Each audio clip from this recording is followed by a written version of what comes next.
Hey guys, and welcome back to the TreeHouse server here on Minecraft. I am DrKB1, and as you can tell, we are in the end today. I have footage of us fighting the dragons, me and a couple others on the server, but unfortunately I had some audio issues, and I'm still trying to work through that, so hopefully that will come soon, but we did fight the dragon, we did beat the dragon, and we are now in the end. So what I've decided to do is to make a huge Enderman farm. I originally saw this idea on one of Hypnotized's videos, and he links in his video to the tutorial that he saw, and I'm kind of using both to model this after. So what I've done here is I've just built this massive platform out, or walkway out into the middle of the void, gone far enough that even on the far render distance, you can't see any of the blocks in the end, any of the mainland, except, oh, nope, there it went. Perfect. So, that being said, what we are doing here is we are controlling the loaded spawnable area, and that's going to help us get the most efficient rates possible. Also, to boost the efficiency, we are currently at Y1. I used lava and water to make a cobble generator, and it made a line of cobble all the way down to the bottom of the world, and then I was able to go down that and make ladders and come across on the walkway at Y1 so that we are at the very bottom of the world here, allowing us to stay within that 128 block height that has the highest spawn rates for the best efficiency here. So what I've done so far, as I said, built this huge walkway, and then I built this massive platform. Now I know you're saying, why would you use netherrack? Well, this is all just temporary. The actual Enderman farm itself takes up no more space than this, and the rest of this will all be taken out once it's completed. But since this is going up 128 blocks, I will likely fall quite a bit, and if I do fall, I would much rather catch my resources, if at all possible, and not just lose them to the void. So I built this huge platform as a safety precaution with the little boundaries around it and everything. So that's the prep work that's been done. What you can't see also is hours and hours and hours of mining resources. This is not even half of it. Just to be able to do this, it does take a lot of resources, mainly to make the 9 stacks of pistons that are required when we get farther up. But we will get into that as we build. I'm going to do this in segments. This is the intro / landing pad segment. And now I'm going to do some building and come back in just a minute and show you guys what I've accomplished. So hold tight. Alright, so I've been doing a little work here around the spawning pad. And what I've done is I've encased the area where the Enderman will end up. And this is a fall trap, so they're taking damage to be one-hit kills. And I want to make sure that they funnel into just this area, so I've built these containment areas here, I guess. I've built 2 of them so far. They're going to go to the very tip top of this 40 block tower, 40 blocks starting at the top of this, which is how far the Endermen are going to fall. But I just thought I'd bring you guys in to show you kind of what the landing pad has become at this point. Very well lit to keep the Endermen out. And then these are being built as well. And I will be back once I have this all completed. So here we go.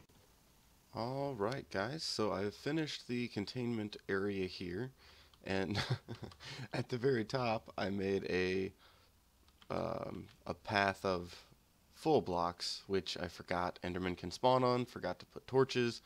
But as you can see, this is actually working pretty well already, even without an actual spawn pad having been built quite yet.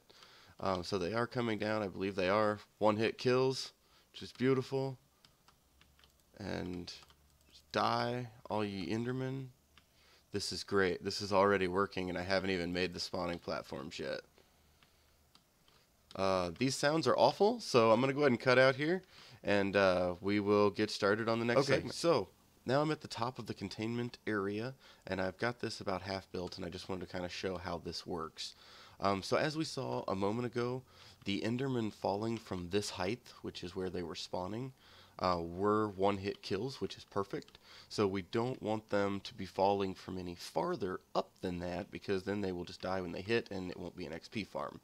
So what we have here is a drop reset that allows the Endermen that are going to be spawning actually above this level to catch here, and because it will be on both sides, it will actually reset their drop momentum to where all of them that fall should be at about a half a heart when they get to the bottom, no matter if they spawned just above these vines or if they spawned 40 levels above these vines.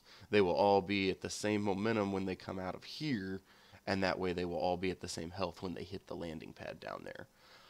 The buttons here are just to prevent the vines from growing down any further. I'm sure there are other things that could be used.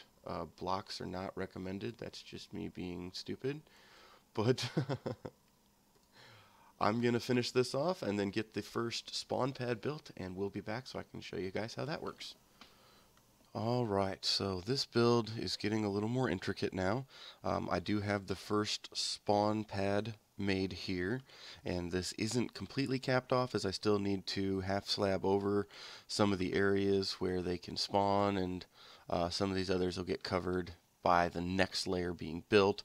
And of course this is just temporary lighting to keep the Enderman from being everywhere right now. But this is a very cool setup. Doesn't require pressure plates, which saves a lot on resources and takes advantage of these tripwires and tripwire hooks. And because this is the bottom and we have the magic of the shift key, I will be able to show you how this works.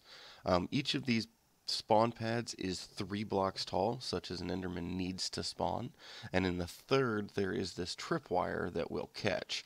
So let's go ahead and jump down here, and for us we can run underneath it, so we're only too tall, but as soon as an Enderman spawns, he hits the string and it pushes them out, and they won't be able to catch on these vines like I can. And then they fall to their doom. And so what the rest of this build really consists of is 20 of these spawn pads, just over and over and over again. So I wanted to show you how this first one works, and we have seen it. So now I'm going to kick back and do some serious building and get the next 19 layers built, and then we will take a look at the overall farm. So wish me luck. Wow, so building 20 of these layers is no small task. That took a while. There's a lot of resources, but it is working beautifully.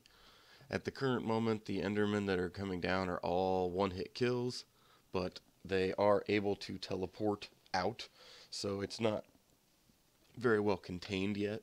But now that I'm done building, I can actually go back and take out this temporary platform here, and then I'm going to build a roof over at least part of the walkway and use water to keep them from teleporting out.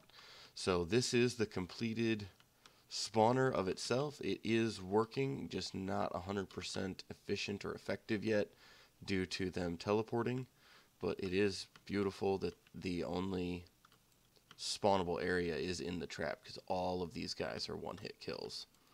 So that's good news. So I'm going to finish up getting rid of this temporary platform, filling everything in, and I will be right back with hopefully the finished product. So here we go. Alright, so I have finished the farm here, and we're going to run up to it so that you can see it kind of as you come up on it. There's the end of the roof that I put over the walkway, temporary blocks holding the water in currently. Nothing really changed much about the farm itself. What I did was put the water blocks down all the way around the base and over the top of this platform, because they can teleport 32 blocks.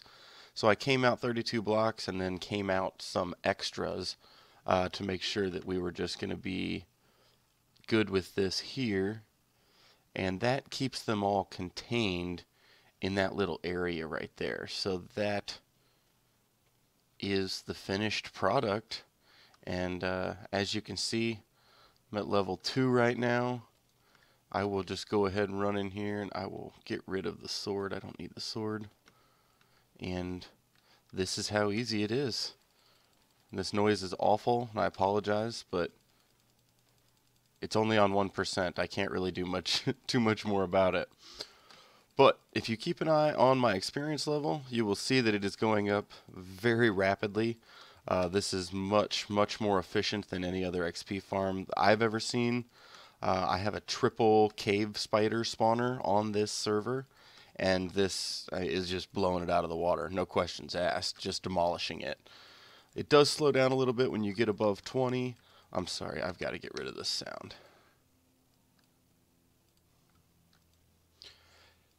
Alright, as I was saying, it does get better. I'm sorry, it does slow down after you get to level 20. But this thing they just keep falling in, they keep falling, you keep running, you keep punching, and it just keeps going up. And not to mention, you're picking up ender pearls just left and right.